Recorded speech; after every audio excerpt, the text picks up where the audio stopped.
Meow meow. Meow meow ee. Meow meow ee. Meow meow. Meow meow. Meow meow ee. Ayan. Meow meow. Meow meow ee. Meow meow. So ayan. Lord, give me patience right now. Shout out.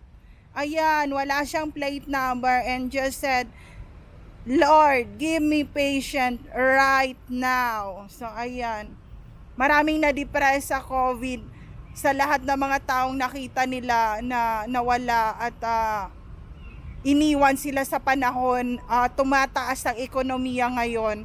Huwag nyo nang itanong kung maraming nadidepress sa panahon na to. 'Di ba? 'Di ba pati yung pusa, 'di ba, naghahanap na mag-a-adapt sa kanila, tao pa kaya.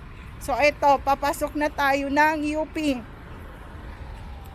So ayan, ang pusa. Saan punta? Saan punta? So eto na, papasok na naman ako dito sa may UP campus and we will see what happened here.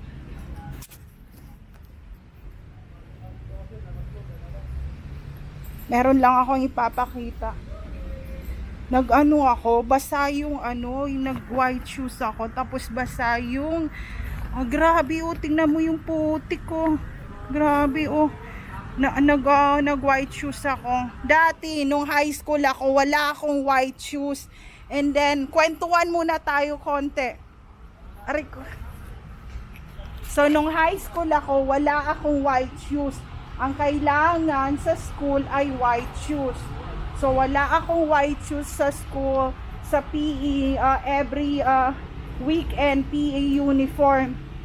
And lagi ako sinasabihan ng teacher ko na, ba't hindi ka laging nakakasabay dito sa mga kaklase mo? Bakit hindi ka makabili ng white shoes na PE white shoes nga, ganyan.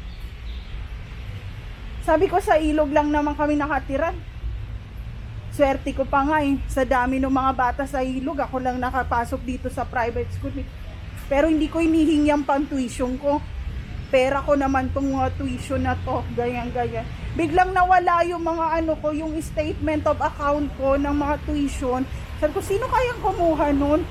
Yung parang binabayaran ko monthly sa tuition sa private school. Sabi ko, saan na yun? Saan napunta yun? Ganyan. Sabi ko, nung pagka-graduate ko, sabi ko, saan na yun? Kasi ikikip ko yung mga resibo na yun eh. Sabi ko, saan na yung mga statement of account or tuition, ganyan. So ayun, kaya ngayon kung kailan umulan, saka pa ako naka-white shoes.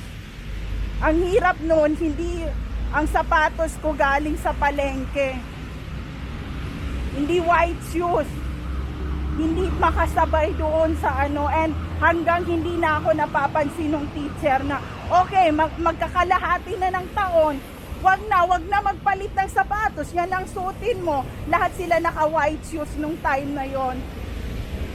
And ayun, may mga bagay na hindi natin afford ang lahat ng bagay, pero kailangan nating pagsikapan para marating yung mga bagay na yon na hindi natin kayang puntahan in the future.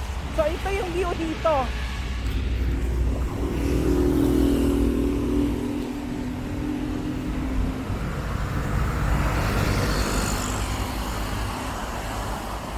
May aso na naman. So paunahin natin ng dog and nakatingin siya sa akin. And ayan, i-hi and hello natin. No bite dog issue Baka makagat pa ako. No bite. Ayan, mabait naman siya. Okay, no bite. It's okay. Gusto ko lang mag-hi and hello. Hindi po kayo masamang tao. Welcome to UP. So ayan. See you later, friends.